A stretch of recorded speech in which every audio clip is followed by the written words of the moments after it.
सलाकया सक्षुरुन्मिलितं येन तस्मै श्रीगुरुवे नमः। नमो ओं विष्णुपादाय कृष्णप्रस्थाय भूतले श्रीमते भक्तिवेदान्त स्वामिन् इति नामिने। नमस्ते सरस्वते देवे गौरवाणी प्रचारिणे निर्विशेष शून्यवादी पाश्चात्यदेशधारिणे। जय श्री कृष्ण चैतन्य प्रभु नित्यानंद श्री अद्वैत गदाधर श्रीवासादि गौर भक्त वृंद। हरे कृष्ण कृष्ण कृष्ण हरे हरे, हरे राम राम राम हरे हरे। हरे कृष्ण।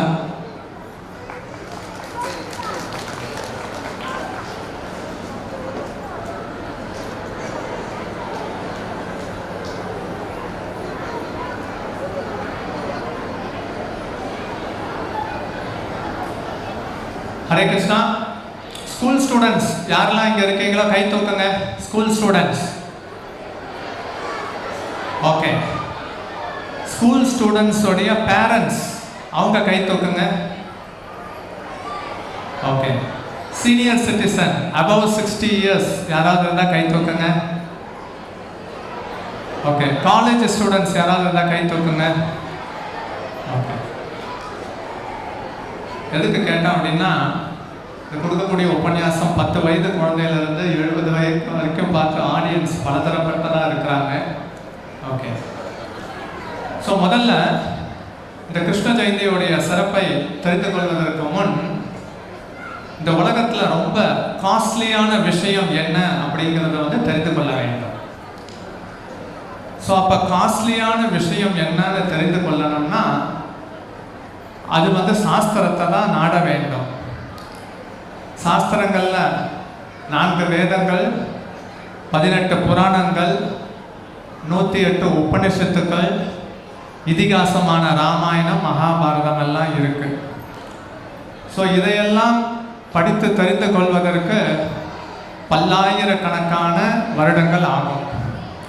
ஆனால் பகவான் ஸ்ரீ கிருஷ்ணர் தனது கருணை அவதாரமான வியாசரின் மூலமாக இந்த 4 வேதங்கள், 18 புராணங்கள், 108 உபனிஷத்துக்கள், இதிகாசமான மகாபாரதம், ராமாயணத்தின் சாரத்தை ஒரு கிரந்தம், ஒரு நூலில் கொடுத்துள்ளார்। அதுதான் ஸ்ரீமத் பகவத்கீதை। பகவத்கீதையில் 3 விஷயம் சாரமாக நாம் எடுத்துக்கொள்ளப்பட வேண்டும்। ஒன்று என்ன அப்படின்னா, இந்த காஸ்ட்லியான விஷயம் அப்படிங்கிறது மனித சரீரம், ஹியூமன் பர்த்। காரணம் என்னன்னா, இப்போ காலேஜ் படிக்கக்கூடிய ஸ்டூடெண்ட்னா எல்கேஜிலிருந்து 12th வரைக்கும் போனால் தான் காலேஜுக்கு வந்திருக்காங்கங்கிறது நமக்கு தர்க்க ரீதியாக புரிந்து கொள்கிறோம்। அதே போன்று நீரில் வாழ்பவை, ஊர்வன, செடி கொடி தாவரங்கள், மரங்கள், பிறகு பறவைகள், விலங்குகள், இந்த உடலுக்கெல்லாம் கோடானு கோடி பிறவிக்கு சென்ற பிறகு ஒரு ஆத்மா மனித சரீரத்திற்கு வருகிறது। அப்போ அரிது மானிடராய் பிறப்பது அரிது। ஸோ ஒரு விஷயத்தை புரிந்து கொள்ளலாம், என்ன அப்படின்னா மனித சரீரம் ரொம்ப ரொம்ப ஒப்புயர்வற்றது அப்படிங்கிறத புரிந்து கொள்ளலாம்। பகவத்கீதையில் 2வது அத்தியாயத்தில் கிருஷ்ணர் என்ன சொல்கிறார், நமது அடையாளம் என்ன, நாம் இந்த உடல் அல்ல ஆத்மா அப்படிங்கிறத சொல்கிறார்। உடலுக்கு அழிவு இருக்கு, உடல் துன்பத்துக்கு உள்ளாகும், ஆனால் ஆத்மா அழிவற்றது, எப்பொழுதும் ஆனந்தத்தை கொண்டது। அந்த நோக்கத்தை பயணத்தை வைத்து கொண்டு தான் எல்லாரும் ஒரு தேடல், அது பள்ளிக்கூடம், பிறகு கல்லூரி, பிறகு நல்ல வேலை வாய்ப்பு, பிறகு நல்ல வாழ்க்கை துணை, இதெல்லாம் எதற்காக செல்கிறது அப்படின்னா, நித்தியமாக நம்மால் வாழ முடியாதா, மகிழ்ச்சியாக வாழ முடியாதான்னு அந்த ஒரு தொடர் ஏக்கம் விருப்பத்தை தான் பல தேடல்கள் மூலமாக சென்று கொண்டிருக்கு। அதனால் கிருஷ்ணர் என்ன சொல்கிறார், கிருஷ்ணர் நான் உடல் அல்ல ஆத்மா அப்படிங்கிறதையும் சொல்லிட்டு இந்த ஆத்மா எல்லாம் எனக்கு சொந்தமானதுங்கிறார்। மாமை வாம்சோ ஜீவலோகே ஜீவபூத சனாத்தனா। நம்ம எல்லாருக்கும் பிரியமானது என்ன அப்படின்னா, முதல் நமது உடல்। காரணம் என்ன அப்படின்னா, இந்த ஆத்மாவிற்கு உடல் சொந்தமானது, இந்த ஆத்மா கிருஷ்ணருக்கு சொந்தமானது, அதை புரிந்து கொள்ள வேண்டும்। அதனால தான் இந்த கிருஷ்ண ஜென்மாஷ்டமியோடைய விசேஷம் என்னன்னா, பிறப்பற்ற கிருஷ்ணருக்கு ஜென்ம தினத்தை கொண்டாடுறோம். பர்த்டே பார்ட்டிக்கு எவ்வளவோ பார்ட்டிக்கு போகிறோம், வெட்டிங்க்கு போகிறோம், நிறைய சமூக சுப நிகழ்ச்சிகள்லாம் போகிறோம். ஆனால் இந்த கிருஷ்ண ஜெயந்தியுடைய சிறப்பு என்ன அப்படின்னா, அந்த கிருஷ்ணர் நம் இதயத்தில் பரமாத்மாவாக இருக்கிறார். சுகிருதம் சர்வபூதானம் பகவத்கீதையில் கிருஷ்ணர் சொல்கிறார், எல்லா ஜீவராசிகளின் உற்ற நண்பனும் நலன் விரும்பியும் நானேங்கிறார். நம்ம அந்த ஸ்தானத்தை எடுத்துக்கொள்ள முடியாது யாரும். காரணம் என்னன்னா, இந்த ஆத்மா எவ்வளவு உடல் எடுத்தாலும் 100 வருஷத்துக்கு முன்னாடி நமது உறவு முறை எங்கே, இல்லை இன்னும் ஒரு 50-100 வருடத்திற்கு பின்பு நம்ம உறவு முறை எங்கே இருக்கும். ஆனால் கிருஷ்ணர் பரமாத்மா ரூபத்தில் எந்த உடலை எடுத்தாலும் கூடவே வருகிறார். அதனால் அது கிருஷ்ணா ஒரு ஆட்டோகிராட். அகம் சர்வஸ்ய பிரபாவோ, எல்லா ஜட ஆன்மீக உலகங்களின் மூலம் நானேங்கிறார். சாஸ்திரங்கள் கிருஷ்ணரால் நமக்காக படைக்கப்பட்டது. அப்போ அவர் சொல்கிறார், எல்லா ஜட ஆன்மீக உலகின் மூலம் நானே அப்படின்ட்டு சொல்கிறார். அதனால் கிருஷ்ணருடைய நிலை ஏகாதிபத்திய உரிமையை கொண்டிருக்கு. அதனால் இப்பேற்பட்ட கிருஷ்ணருடைய ஜென்ம தினத்தை கொண்டாடுகிறோம்னா, கிருஷ்ணர் என்ன சொல்கிறார், எனது பிறப்பு எனது லீலை இது தெய்வீகமானது திவ்யமானதுன்னு யார் ஒருவர் புரிந்து கொள்கிறார்களோ அவர்கள் மீண்டும் இந்த ஜட உலகில் இந்த துயர சக்கரத்தில் பிறப்பு இறப்பு என்னும் நோயில் சிக்குவதில்லை, மீண்டும் எனது ஆன்மீக உலகையே அடைகின்றனர்.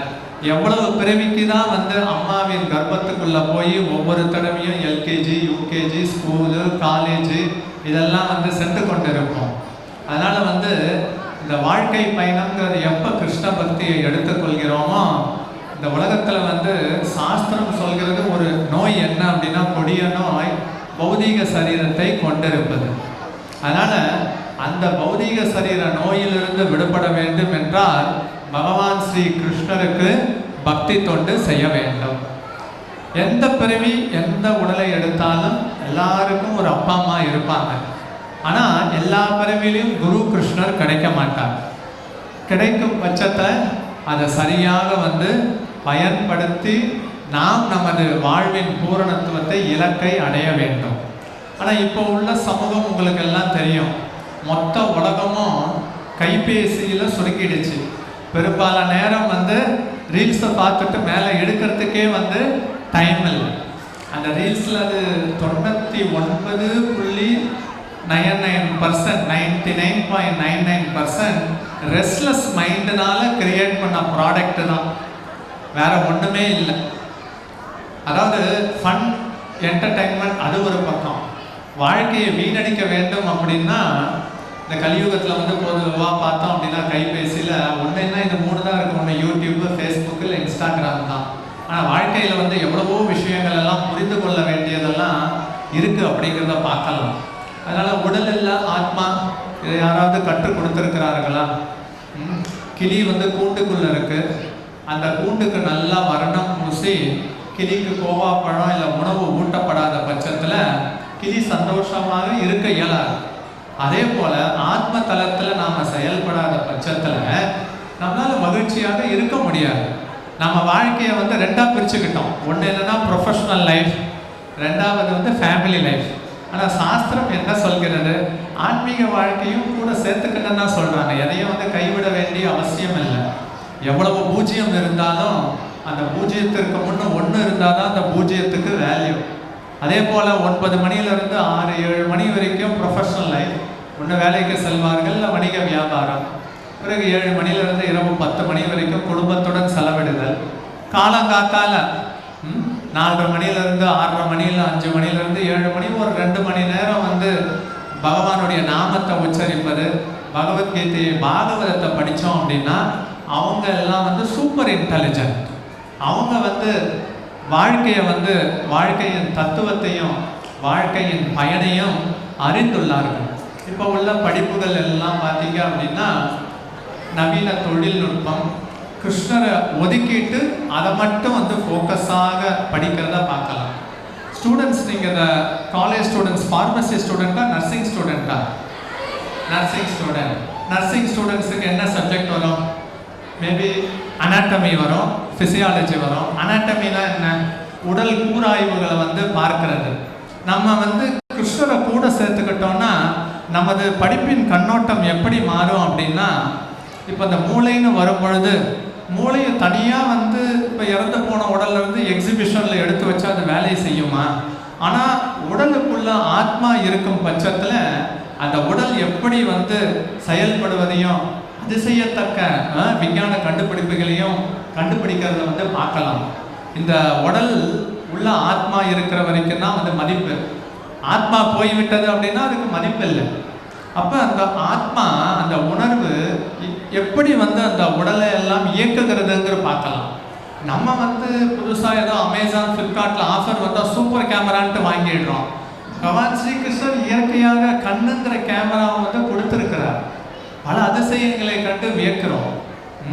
குழந்தை ஈன்றவுடன் தாய்க்கு எப்படி வந்து ரத்தம் பாலாகிறது, எப்படி கேசம் வளருகிறது, உள்ளே இருக்கக்கூடிய குடல்கள். பிறகு இந்த சோஃபா செட்டுன்னு பார்த்தா எல்லாம் தேங்காய் நார் தான் போட்டிருப்பாங்க. இந்த ஜாயிண்ட் எல்லாம் பார்த்தீங்கன்னா இந்த ஃபைபர் டிஷ்யூஸ் எல்லாம் எப்படி அவர் வந்து ஏற்படுத்தியிருக்கிறார். இப்படி நாம் வந்து கிருஷ்ணரை வந்து பாராட்ட முடியும். நல்லா அற்புதமாக வந்து அழகாக வீடு கட்டியிருக்காங்கன்னா டிசைன் ஆர்கிடெக்டை வந்து வெகுவாக புகழ்வோம். இந்த உடல் நமக்கு வந்து நல்லா இயங்கி கொண்டிருக்கிற வரைக்கும் நம்ம அந்த புலனின்பத்தில் செயல்படுவதிலேயும் மூழ்கி இருப்போம். ஏதோ நகை சொத்தை ஆயிடுச்சுன்னா அப்போ தான் தெரியும் நகை இருந்தால் இது வந்து இந்த மென்மையான திசுக்கள் எல்லாம் நல்லா பாதுகாக்கப்பட்டிருக்குமே. கிருஷ்ணர் அருமையாக சிஸ்டம் வச்சுருக்காங்க. பேக் பெயின் வரும்பொழுது தான் டிஸ்க் ஸ்லைட்டாக மாறினா அது எப்பேற்பட்ட பிரச்சனையை கொடுக்கறது. கிருஷ்ணருடைய சிஸ்டம் எல்லாம் வந்து பர்ஃபெக்டாக இருக்கு. பிறகு என்ன சப்ஜெக்ட் வரும் உங்களுக்கு? மைக்ரோ பயாலஜி வரும். மைக்ரோ பயாலஜின்னு எல்லாம் சுற்றி பார்த்தா எல்லாம் வந்து நோயை தான் சுற்றி வந்துட்டு இருக்கோம். அதனால் இங்கே சாஸ்திரம் என்ன சொல்கிறது? இது நோய் வந்து உடல் எடுத்துட்டோன்னா அது நோய் வந்து தான் ஆகும். ஆனால் அதே சமயத்தில் மிக கொடிய நோய்னு ஏற்கனவே சொன்ன மாதிரி பௌதிக சரீரம் எடுப்பது தான். காரணம் என்னன்னா ஆத்மா வந்து இந்த உடலுக்குள்ள வந்து புகுத்தப்பட்டிருக்கு. அதனால வந்து அது சாய்ஸ் தான். இந்த உலகத்தில் எல்லாமே சாய்ஸ் தான். 12th ஸ்டாண்டர்ட் முடித்தா நீங்கள் இன்ஜினியரிங் போகலாமா, டாக்டர் போகலாமா, இல்லை என்ன ப்ரொஃபஷன் போனால் அது ஒரு சாய்ஸ். அதே போல் ஆன்மீக லோகத்தில், கிருஷ்ண லோகத்தில் நித்தியமாக நமக்கு எப்படி கண்ணு காது மூக்கு இருக்கோ அதே போல் வந்து ஆன்மீக சரீரம் கொண்டு ஜீவராசிகள் கிருஷ்ணரிடத்தில் சந்தோஷமும் வாழ்கிறாங்க. கிருஷ்ணரை மறந்து அறியாமையின் காரணமாக பௌதீக சரீரத்தை கொண்டு நாம் துன்பத்துக்கும் உள்ளாகிறோம். சாய்ஸ் தான். இருட்ட அறை வேணுமா இல்லை ஒளி பிரகாசமான வைகுண்ட லோகம் வேணுமா, அதை தான் நாம் வந்து சூஸ் பண்ணணும். பிறகு பார்த்தீங்க அப்படின்னா நியூட்ரிஷன்லாம் படிப்பீங்க. நியூட்ரிஷனில் அது என்ன, அந்த விட்டமின் B1 B2 கிருஷ்ணர் தான் பதித்து வச்சிருக்கிறார். இப்போ வந்து ஒரு விட்டமின் டெஃபிஷியன்சி வேணும்னா ஒரு குறிப்பிட்ட வகையான உணவு வகைகளை சாப்பிடணும். அது சாப்பிட்டோம் அப்படின்னா கிருஷ்ணர் அதில் கொடுத்துருக்கிறதுனால தான் அது வேலை செய்யும். இல்லைன்னா அது வந்து வேலையெல்லாம் வந்து செய்யாது. அதையும் நாம் வந்து புரிந்து கொள்ளலாம். சரி, இதெல்லாம் படிச்சுட்டு கடைசியில் என்ன பண்ணுவீங்க? எல்லாருக்கும் வந்து கம்யூனிட்டி நர்சிங்னு ஒன்று இருக்கும்ல. நீங்கள் சமூகத்துக்கு எப்படி வந்து செயல்பட போகிறீங்க அதுதான் வந்து முக்கியம். இதெல்லாம் படித்து தெரிஞ்சுக்கிட்டு என்ன பண்ண போகிறீங்க? இதெல்லாம் வந்து சில விஷயங்கள் எல்லாம் வந்து இன்பில்ட்டாக இருக்கணும். அதாவது நம்ம கருணையுடன் செயல்பட வேண்டும்னா, இப்போ யாராவது ஆற்றுல மூழ்கிட்டு இருக்கும்போது சட்டையை வந்து பிடிச்சி நம்ம காப்பாற்றிட்டு நான் காப்பாற்றி விட்டேன்னா அதில் அர்த்தம் இல்லை.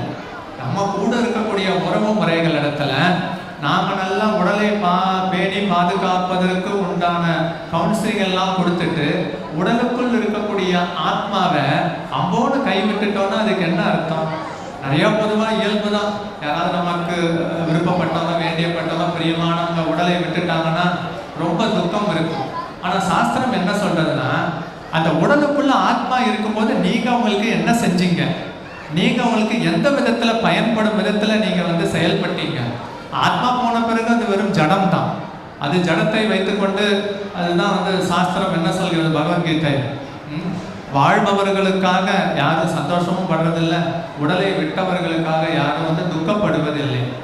அதனால் நாம் வந்து மனித சரீரம் பெற்றிருக்கிறோம், அதுவும் பாரத தேசத்தில் பிறந்திருக்கிறோம் அப்படின்னா ஆன்மீக வாழ்க்கை ரொம்ப ரொம்ப வந்து முக்கியமானது. இது வந்து இப்போ ஃபிசிக்ஸ் டீச்சருக்கு கெமிஸ்ட்ரி தெரியணும்னு அவசியம் இல்லை.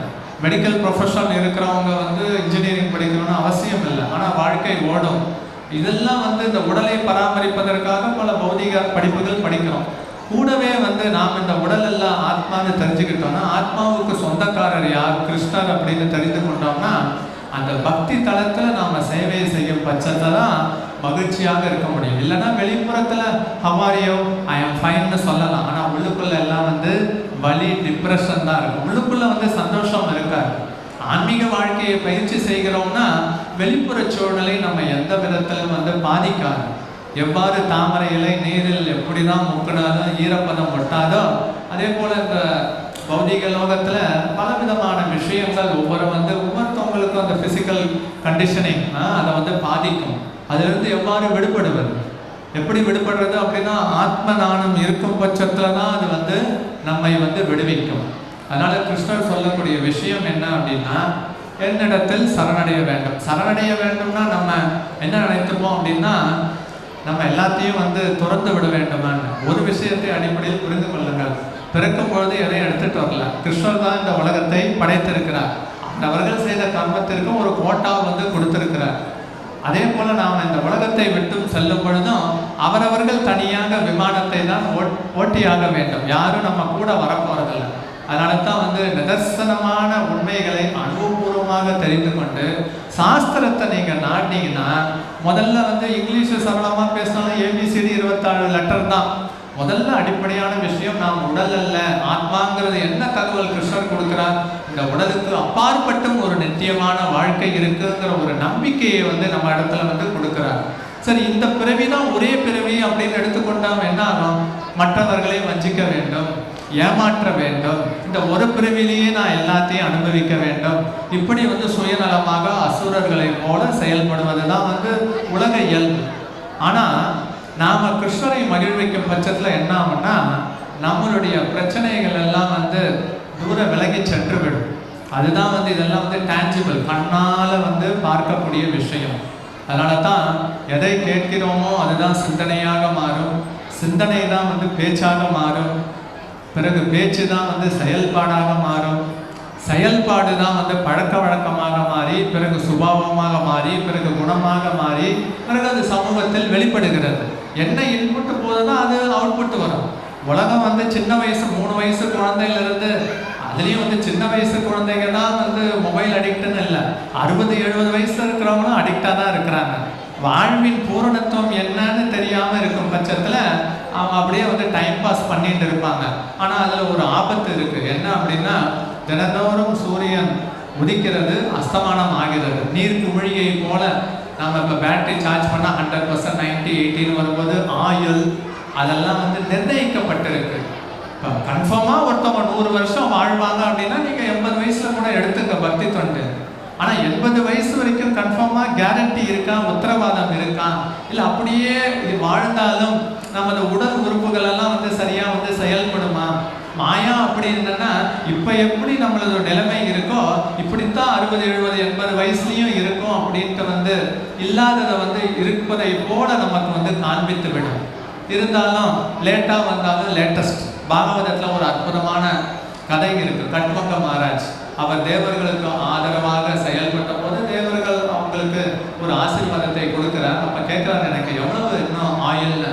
ஒரு முகூர்த்தம் தான், இந்த கல்யாணம் நடக்குதுன்னா ஒரு முகூர்த்தம்னா ஒரு 3/4 மணி நேரம் நீங்கள் உடலை விட்டு விடுவீர்கள்னு தேவர்கள் சொன்னபோது அந்த ஒரு முகூர்த்தத்திலேயே மனதை ஒருமுகப்படுத்தி பகவான் ஸ்ரீ கிருஷ்ணரின் திருப்பாதத்தை வணங்கி அவர் ஆன்மீக லோகத்தை அடைந்தார். அதனால் வந்து மெயின் ப்ராப்ளம் இந்த உலகத்தில் என்னென்னா டிஸ்ட்ராக்ஷன் தான், மனச்சிதறல். அதுலேயும் குறிப்பாக வந்து அலைபேசி கையில் வைத்திருப்பவர்களுடைய மைண்டு டிஸ்ட்ராக்ஷன் என்னென்னா, எப்படி எப்படிலாம் போகும்னு தெரியாது. இந்த உலகம் இன்னும் எப்படி சென்று கொண்டிருக்கு அப்படின்னா, பக்தி மார்க்கத்துக்கு ஒரு ஆப்பை கிரியேட் பண்ணோன்னா கட்டுப்பாடற்ற ஒழுக்கமற்ற வாழ்க்கைக்கு அதுக்கு 10,000 ஆப்பை வந்து கிரியேட் பண்ணி வச்சுட்டு வாங்கன்னு அழைச்சிட்டு இருப்பாங்க. அது கடைசியில் வந்து விரயம் தான். விரயம்னா என்ன? Costly miss. மனித சரீரம் எடுத்து மனித சரீரத்தில் மட்டும்தான் நாம் யாரு, பகவான் யாருங்கிறத தெரிந்து நாம் நித்தியமான வாழ்க்கையை அடைய முடியும். மற்றபடி இந்த பரிணாம சுழற்சி போல நாம் வந்து நீரில் வாழ்பவை, ஊர்வன, மரம், செடி, கொடிகள், பறவை, விலங்குகளுக்கு வந்தோம் அப்படின்னா அதில் பகவானை பற்றி அந்த 6th சென்ஸ், டிஸ்கிரிமினேஷன், பகுத்தறிவு அதுக்கெல்லாம் வந்து இல்லை. அதனால் கிருஷ்ண ஜென்மாஷ்டமி எதற்காக கொண்டாடப்படுகிறோம்னா, கிருஷ்ணர் சொல்லக்கூடிய விஷயம் ஒன்றே ஒன்று தான், எல்லாருக்கும் பாதுகாப்பு வேண்டும். கிருஷ்ணர் தனது லீலையில் அந்த கோவர்தன மலையை தூக்கி பிடித்ததாக இருக்கட்டும், எந்த லீலையை செய்தாலும் பக்தர்களுக்கு எந்த அச்சுறுத்தலும் வராத அளவிற்கு, ஒரு சிறு சிராய்ப்பு நடக்காத அளவிற்கு பாதுகாத்து வந்ததை பார்க்கலாம். எவ்ரி ஒன் எல்லாருக்கும் வேணும். நமக்கு பகவான் இடத்துல போகலாம் அப்படின்னா அப்புறம் வேறு இடத்துல பாதுகாப்பை நாம் தேடுவோம். அதனால் சாஸ்திரங்கள் என்ன சொல்கிறது, மருத்துவங்கள் to the best of the knowledge நம்மளை காப்பாற்ற முயற்சி செய்வார்கள். ஜோதிடமும் அதே போல தான், அது ஒரு வழிகாட்டி, அவ்வளவுதான். அதே போல் மருத்துவர்கள், மருந்துகள் எல்லாமே தற்காலிகம் தான். ஆனால் நிரந்தரம் அப்படின்னா அது ஸ்ரீ கிருஷ்ணர். கிருஷ்ணரால் நம்மால் மகிழ்விக்க முடியும் அப்படிங்கிற அந்த சாஸ்திரத்தை நாம் அறிந்து, கலியுகத்தில் சைத்தன்யா மகாபிரபு ரூபத்தில் கிருஷ்ணர் நாம சங்கீர்த்தனத்தை நமக்கு கொடுத்துருக்கிறார். நாக்கு 1, பிறகு காது 2. பகவானுடைய நாமத்தை உச்சரித்தால் போதும். அந்த காலத்திலெல்லாம் பகவானை அடைவதற்கு 1000 ஆண்டுகள் எல்லாம் கடுந்தவம் செய்வார்கள். இப்போ இந்த கலியுகத்தில் அந்த கடுந்தவம்லாம் தேவையில்லை. நீங்கள் இந்த நிகழ்ச்சிக்காக உங்களுடைய கிராமத்திலிருந்து இல்லை பக்கத்தில் இருந்து 2 வீலர் 4 வீலர் டிராஃபிக்கு இதெல்லாம் கடந்து வருகிறீர்கள். இதுதான் தபஸ். இங்கே ஒன்றும் பெரிய மூச்சு பயிற்சி செஞ்செல்லாம் பகவானை அடைய வேண்டிய அவசியம் இல்லை. அழகாக கையை தூக்கி பகவானுடைய நாமத்தை உச்சரித்து, பகவானுடைய நாமத்தை உச்சரிக்கும் பொழுது கேட்கும் பட்சத்தில் நம்மளது இதயம் மனது சுத்தமடைந்து, இப்போ எப்படி ஒரு கண்ணாடி தூசு மூடப்பட்டிருக்கும் பட்சத்தில் நம்ம நேரடியாக பார்த்தாலும் நமது முகம் பிரதிபலிக்காது. கிருஷ்ணர் தான் கருணையில் கொடுத்துருக்கிறார். அதாவது காற்றை படைத்திருக்கிறார், சூரியனை படைத்திருக்கிறார். அடிப்படையில் இந்த பௌதிக லோகம் இருண்டது தான். கிருஷ்ணர் கருணையினால் அவருடைய பயம் காரணமாக சூரியன் கரெக்டாக உதிக்கிறது. இரவு நேரமும் இருண்டது தான். அந்த காலத்தில் தீபந்தம் வைத்திருந்தார்கள். இப்போ நம்ம நவீன காலத்தில் மின்சாரமான அடிப்படையில் பார்த்தோம் அப்படின்னா இது ஒரு இருண்ட உலகம். கிருஷ்ணர் அதை தான் சொல்றார், இங்கே ஏன் இருக்கிறீங்க, பக்தி தொண்டு செய்து நடந்த நித்தியமான லோகத்தை அடையுங்கள். அதனால இங்கே கிருஷ்ண ஜெயந்தி கொண்டாடுறது என்ன விசேஷம்னா, கிருஷ்ண ஜெயந்தியை கொண்டாடும் பட்சத்தில் we will not take any more birth. அதனால தான் நாம் பர்த்டே சொல்லும்போது குழந்தைங்கள்ட்ட happy birthday to you, may you never take birth again. மீண்டும் மீண்டும் எவ்வளோ 10 மாதம் தாயின் கருவுக்குள் இருக்கிறது. நம்ம நினைக்கிற மாதிரி அது ஒரு சௌகரியமான சூழ்நிலை இல்லை. அதை புரிந்து கொள்ள வேண்டும். அதனால் கிருஷ்ணர் சொல்லக்கூடிய விஷயம், அவர் மதுராவில் தோன்றி அவர் தேவகி வசுதேவருக்கு தெய்வீக மகனாக பிறந்து, பிறகு கம்சன் கொன்று விடுமோ நமது குழந்தைய அப்படின்னு பயம் வசுதேவரையும் தேவகியையும் கவி கொண்டது. பிறகு கிருஷ்ணர் 4 கரங்கள் கொண்ட நாராயண ரூபத்திலிருந்து 2 கரங்கள் கொண்ட கிருஷ்ணராக மாறி என்ன கோகுலத்துக்கு நந்த மகாராஜர் அம்மா யசோதாவோட இல்லத்திற்கு கூடையில் சுமந்து செல்லுங்கன்னு சொன்னபோது உடனடியாக சங்கிலிகள் அருகிறது. பிறகு அந்த வாயிற் காப்பாளர்கள் உறங்குகின்றனர். பிறகு அங்கே கதவுகள் திறக்கப்படுகிறது, யமுனை வழிவிடுகிறது. அப்புறம் அங்கே கோலோகலமாக கோகுல பிருந்தாவனத்தில் கிருஷ்ணனின் ஜென்மதினம் கொண்டாடப்பட்டது. இப்போ இங்கே வசுதேவர் என்னை கூடையில் சுமந்து செல்கிறார். எல்லாம் வழிவிட்டதல்லவா, மக்களுக்கு நிறைய பிரச்சனைகள், காம்ப்ளிகேஷன்ஸ். நம்ம நோயின்னு சில நோயை நினச்சிட்டு இருப்போம். ஹாஸ்பிட்டலுக்கு போய் பார்க்கும்போது தான் நம்ம நோய் ஒன்றுமே இல்லைன்னு நினைக்க தோணும். அதே போல் பிரச்சனைகள், அவங்களுடைய சைக்காலஜிக்கு என்ன பிரச்சனையோ இப்படி தான் மற்றவர்களும் துன்புறுகிறார்கள் நினைக்கிறாங்க. ரொம்ப மோசமான சூழ்நிலையில் இருப்பதை பார்க்கலாம். ஆனால் எப்போ கிருஷ்ணரை நினைவில் கொள்கிறோமோ பௌதீக பிரச்சனைகள் எல்லாம் வழிவிட்டு விடணும்னு சொல்லப்பட்டது. ஆனந்தத்தை தான் தேடிக்கொண்டிருக்கிறோம். அது கலியுகத்தில் சுலபமாக கிருஷ்ணரின் நாம சங்கீர்த்தனம், பகவத்கீதை பாகவதத்தை படிக்கும். ஸ்கூல் காலேஜ் எல்லாம் பார்த்தீங்கன்னா இப்போலாம் 6ஆம் கிளாஸ் 7ஆம் கிளாஸ் குழந்தைய நல்லா தடிமனாக புஸ்தகம்லாம் வச்சுட்டு இருக்காங்க. தூக்கிட்டு போகிறதே அவ்வளோ இதுவாக இருக்கும். காலேஜில் பார்த்தீங்கன்னா ஃபர்ஸ்ட் செமஸ்டர் 8th செமஸ்டர் வரைக்கும் நல்லா தடிமனாக புக்கெல்லாம் படிச்சுட்டு, பகவத்கீதை ஒரு சின்ன புஸ்தகம், அதை படித்தா தூக்கம் வருது அப்படின்ட்டு சொல்லிவிடுவாங்க. அதனால் எது முக்கியமோ, காரணம் என்ன அப்படின்னா எது முக்கியமோ அதுக்கு நமக்கு அந்த ப்ரையாரிட்டி, அதுக்கு நாம் முன்னுதாரணமாக திகழ்வதில்லை. அதனால் இந்த ஆத்ம தத்துவம் பள்ளிக்கூடத்திலோ இல்லை கல்லூரியிலோ இதெல்லாம் போதிக்கப்படுவதில்லை. சீட பரம்பரையின் மூலமாக கிருஷ்ணர் பகவத்கீதையில் கொடுத்துள்ள பகவத்கீதை முன்னாடியே வச்சிருக்கோம். விருப்பப்படுபவர்கள் வாங்கி நீங்கள் படித்து கொள்ளுங்கள். ஏன்னா உங்களுக்கு வந்து நீங்கள் எல்லாம் வந்து பல பல பல கனவுகள் எல்லாம் வைத்து கொண்டு இருப்பீர்கள்.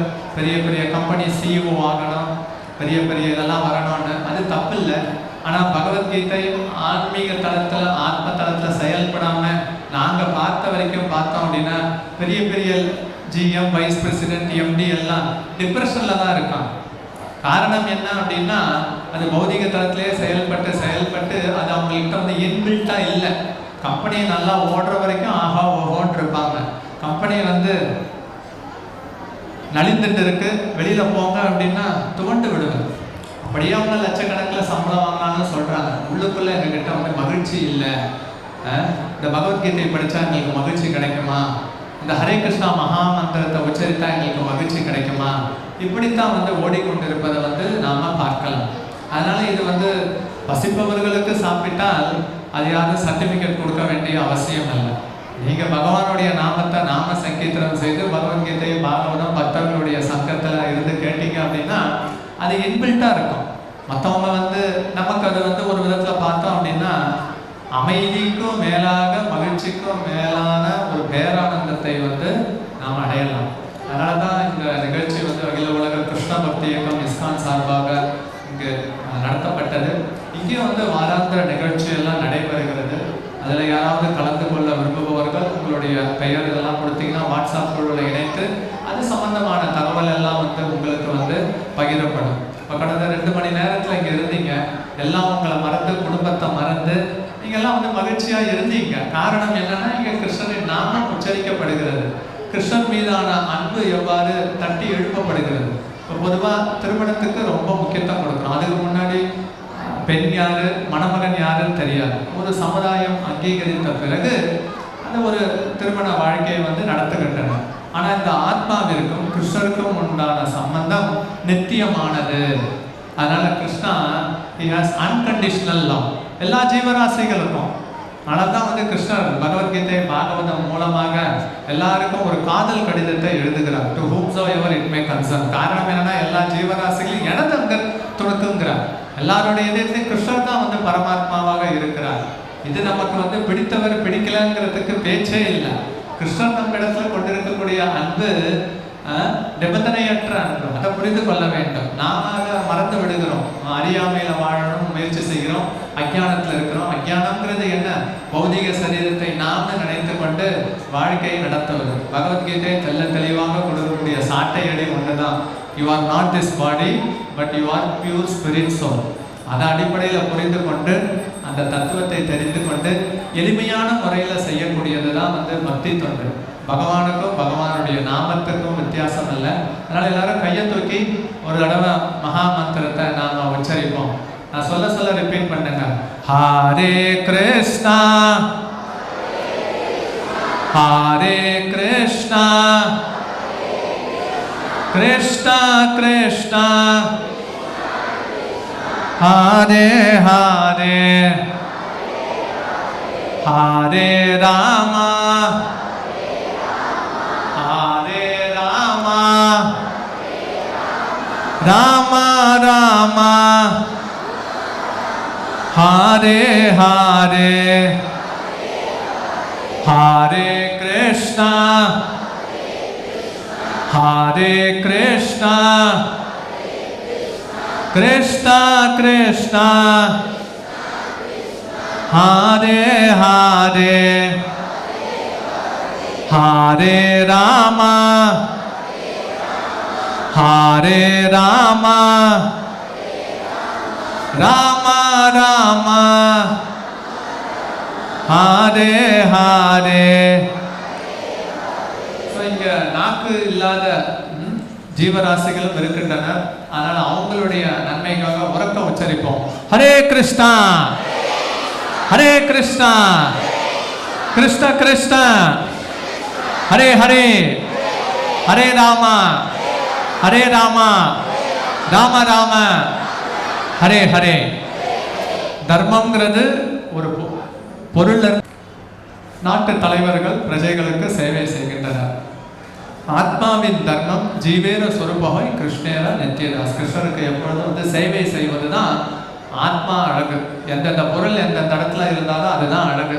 பக்தி தொண்டு செய்யும் பட்சத்தில் தான் ஆத்மா அழகுடன் பொலிவுடன் மகிழ்ச்சியுடன் இருக்க முடியும். ஆத்ம தர்மத்தை செயல்படலை அப்படின்னா இந்த கோரமான ரூபம். கிருஷ்ணருக்கு இன்னொரு ரூபமும் இருக்கு. என்ன அப்படின்னா அவர் 30 கோடி தேவர்களை படைத்திருக்கிறார். அதில் ஒரு கோரமான ரூபம் யமராஜர். பக்தி தொண்டு செய்யாதவங்களெல்லாம் பிடித்து போவதற்காக அவரால் நியமிக்கப்பட்டவர். அவர் கிருஷ்ணருடைய தூய பக்தர், மகாஜனம். அதெல்லாம் புரிந்து கொள்ள வேண்டும். அது யாரும் வந்து நம்ம இங்கே சொல்லி கொடுப்பதில்லை. பட் இருந்தாலும் ஆபத்து பொல்லாதது இந்த உலகம், அதை புரிந்து கொள்ள வேண்டும். முதல்ல நம்மை காப்பாற்றி கொண்டு நம்மை சுற்றி இருப்பவர்களுக்கும் அந்த பாதுகாப்பை கிருஷ்ண உணர்வு மூலமாக வந்து கொடுக்க வேண்டும். இந்த மகாமந்திரத்தை உச்சரிங்க. இந்த உச்சரிப்பதற்கு எந்த காலமும் நியமமும் தேவையில்லை. கடுந்தவம் செய்ய வேண்டிய அவசியம் இல்லை. இமயமலைக்கு செல்ல வேண்டிய அவசியம் இல்லை. பொன்பொருள் செய்ய வேண்டிய அவசியம் இல்லை. காஸ்ட்லியான யாகம் செய்யணும்னு அவசியம் இல்லை. நீங்கள் யார் எங்கே இருந்தாலும், இல்லத்தில் இருந்தாலும், பஸ்ஸில் ட்ராவல் பண்ணாலும், ட்ரெயினில் போனாலும், இல்லை இல்லத்தில் இருந்தாலும் இந்த மகாமந்திரத்தை ஜபித்து மகிழ்ச்சியாக இருங்க. ஹரே கிருஷ்ணா.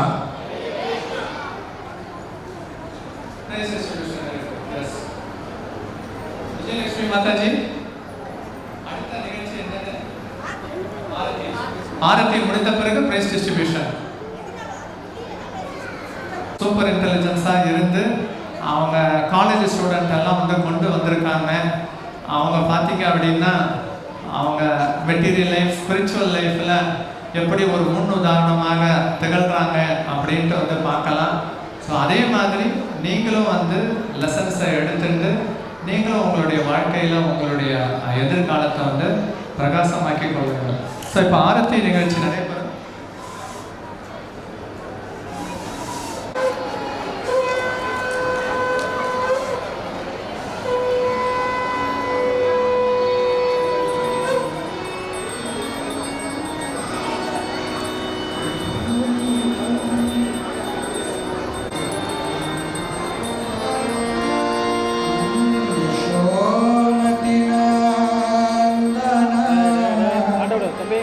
Raja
पुरांदर नवीन नगर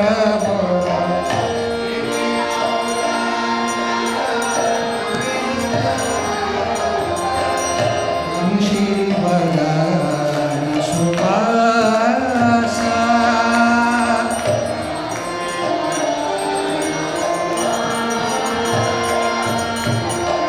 मुंशी बदन सुवासा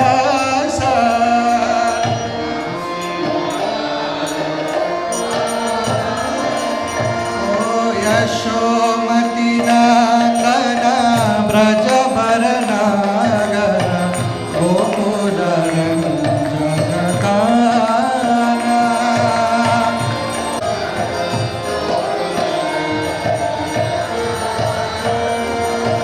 यशोमती नंदन ब्रज भरनागर गोकुल रंजनकाना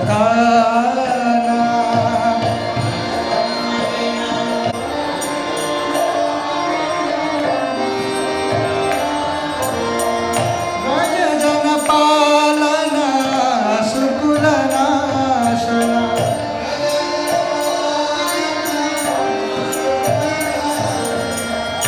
नंद गोधन रघुवाला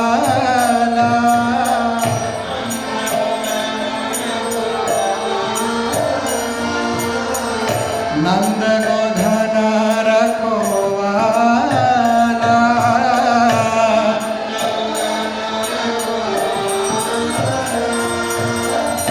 गोविंद माधव नवनीत तस्कर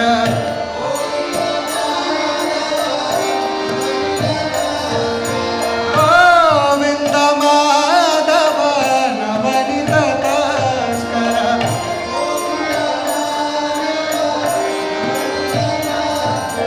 सुंदर नंद गोपाला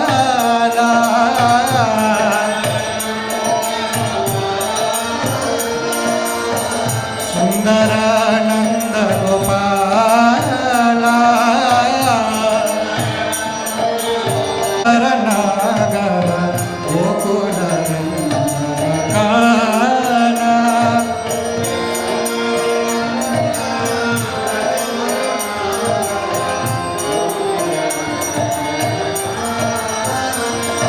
यशोमती नंदन ब्रज भरनागर गोकुल रंजनकाना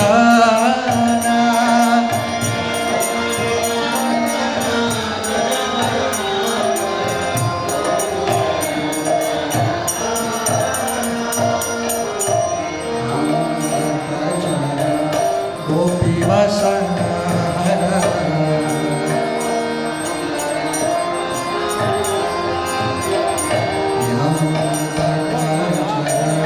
गोपी वसन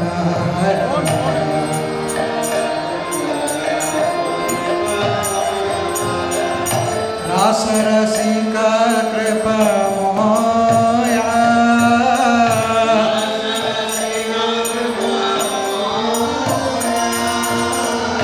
रास रसिका कृपा मोया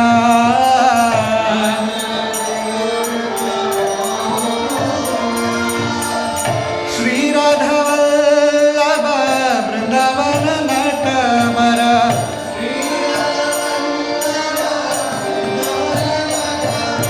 श्री राधा वल्लभ वृंदावन नटवर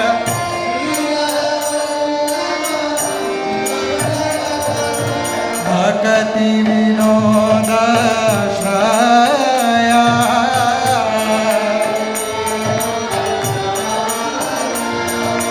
भक्ति विनोद श्रया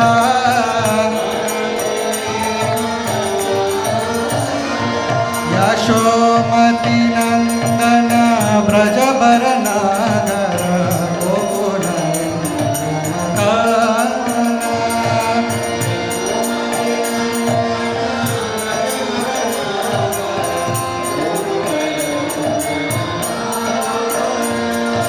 यशोमती नंदन ब्रज भरनागर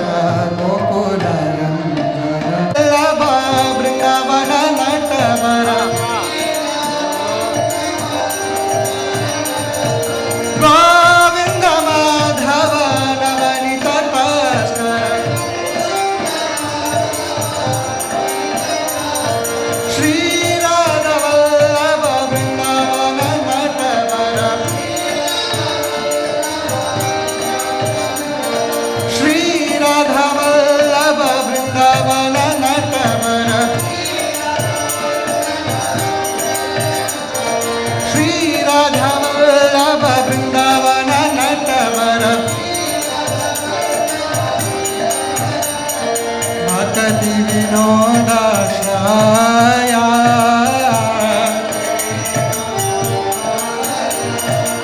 भक्ति विनोदाश्रया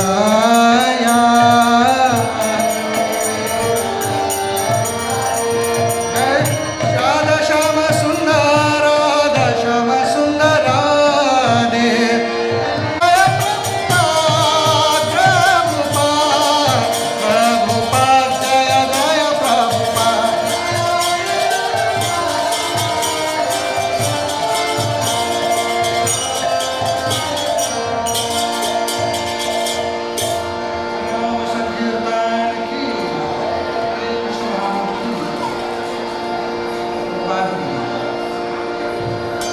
ஹரே கிருஷ்ணா.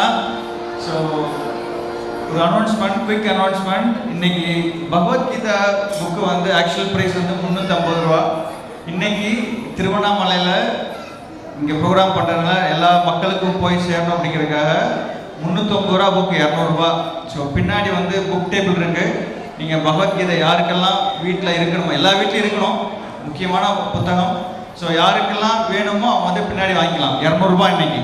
ஹரே கிருஷ்ணா. காம்படிஷன்ஸ்ல வின் பண்ண ஸ்டூடெண்ட்ஸ் எல்லாம் லைன்ல வாங்க.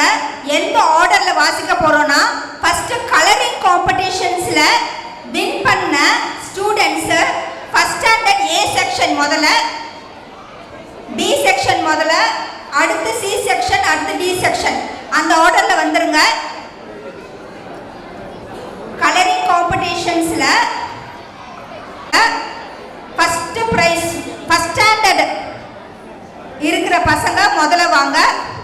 ஃபர்ஸ்ட் ஸ்டாண்டர்ட்ல ஏ செக்ஷன் முதல்ல, B section next, C section next, D section next.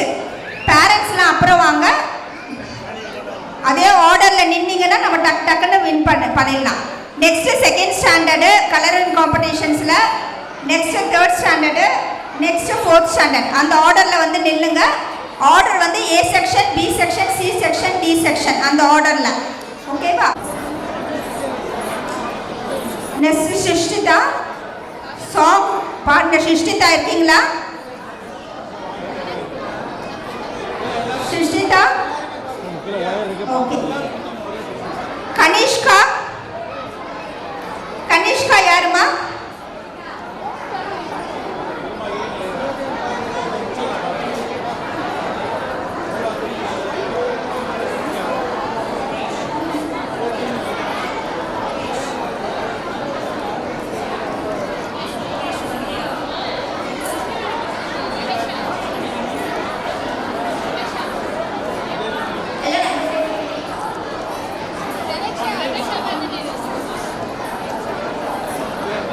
சிஷ்டிதா இருந்தா மேல வாங்க. ஓகே. ஆர் கனிஷ்கா வாங்க. ஆர் கனிஷ்கா வாங்க.